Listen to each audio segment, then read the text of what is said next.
Realize yourself as being a part of a divine process that is connecting itself by those who are giving. This is Bhakti Yoga. That's deep. So there's no selfishness. You give people, and who you have given to has grown.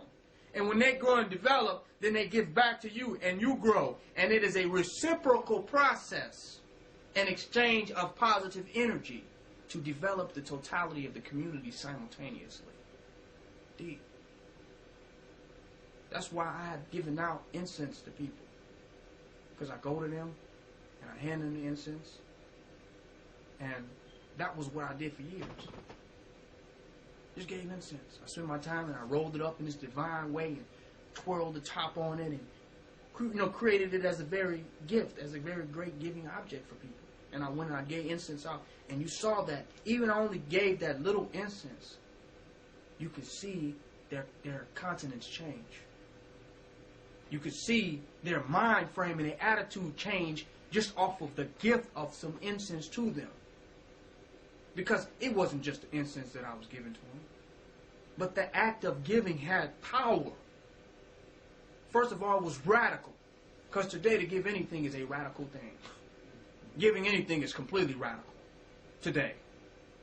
And you'll see it when you're handing stuff out to people and you're not asking for money. You'll see how radical of an act giving is. So that radical act begins to blast them out of an illusion that says that I am in lack. And that I need millions of dollars to be happy. But when happiness is a giving transaction, y'all don't hear what I'm saying. Happiness is contagious. You can give happiness to others. Is this right? Happiness can be given to others. So you got these people walking around in lack saying, well, when I get $1 million, then I can save the people. When I get $1,000, then I can be happy. When I get $100, then I can have this, I can do this. But then I go as this very humble individual with $5 and take my last $5 and get this incense and just go give it out to people and produce happiness in the lives for others for $5. I have already challenged the essence of their matrix of what you can be happy about and if you can be happy. Y'all don't hear what I'm saying? They worried about their bills, they this, they that, they others. All this shit is made up. It is a made up concern. And they don't know that just the mere kindness on towards others is all the energy that is needed. They want to pay their bills to be accepted. I'm a bill payer. I work here. This is my career. And sometimes they don't receive the acceptance that they want to, and they say, well, I don't know who I am.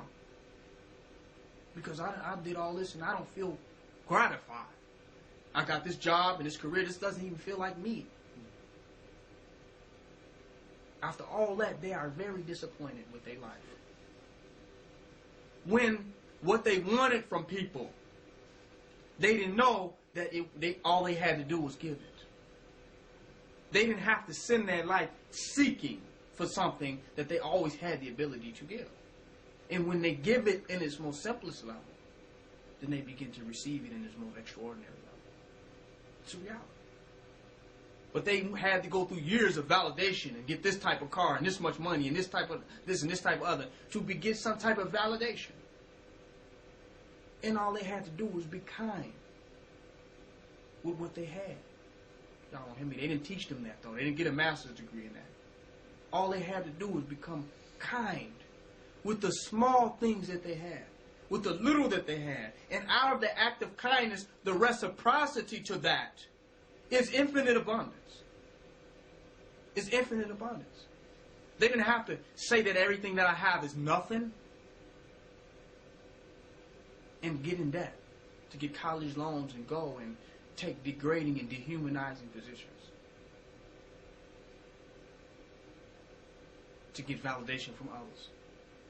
All they had to do was become appreciative, and that it was acts of kindness that they were capable of that actually cultivate sincere relationships. Do y'all know what I'm saying? It was acts of kindness that they could have acted out. It's these acts of kindness that cultivate genuine relationships. Not money. Because money is not an act of kindness. Different people got different money. If you get on a bus, you trying to get on a bus and get home, you don't have any money. You ask a homeless person for $1. You ask a person who sells streetwise for $1.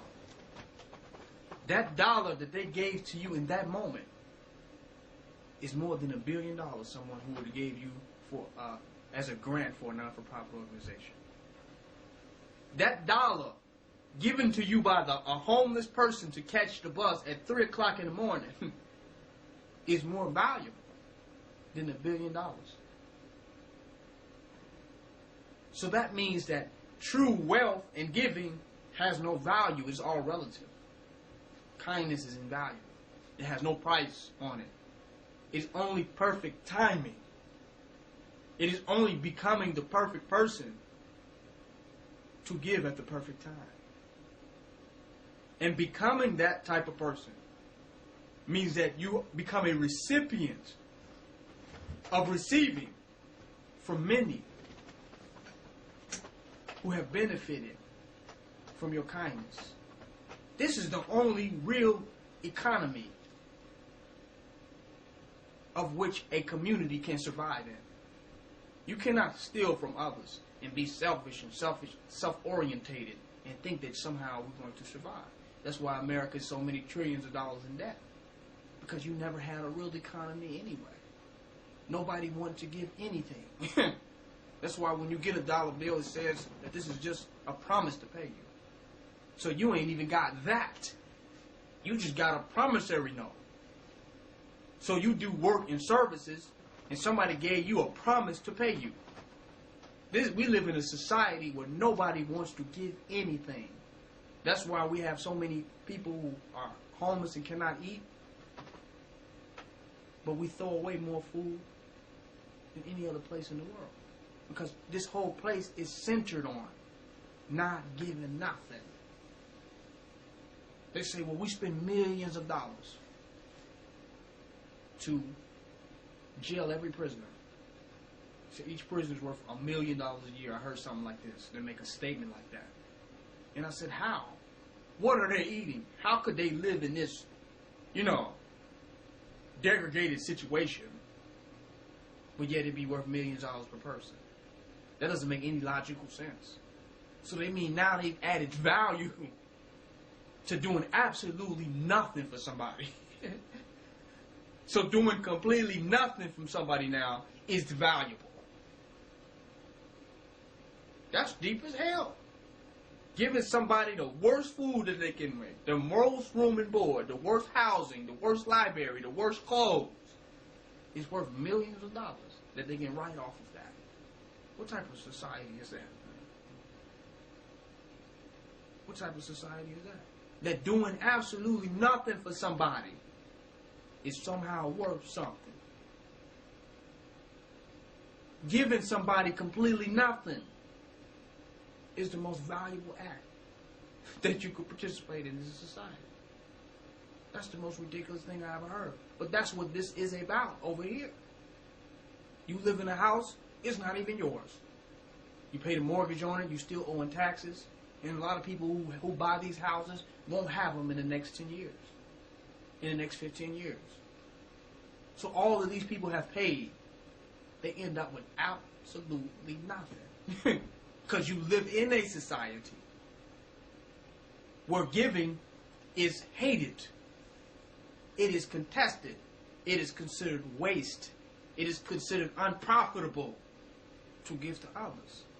But the only real profit is when giving is transpiring. The act of giving is transpired among people. Ain't that the only place wealth really exists? Where something is actually being given and transacted among many? But we live in a society where giving is the ultimate evil. You give somebody something, they will sit and ask you for 10 minutes, why have you given me this? If you give them some money, they will take that. And that's just a problem.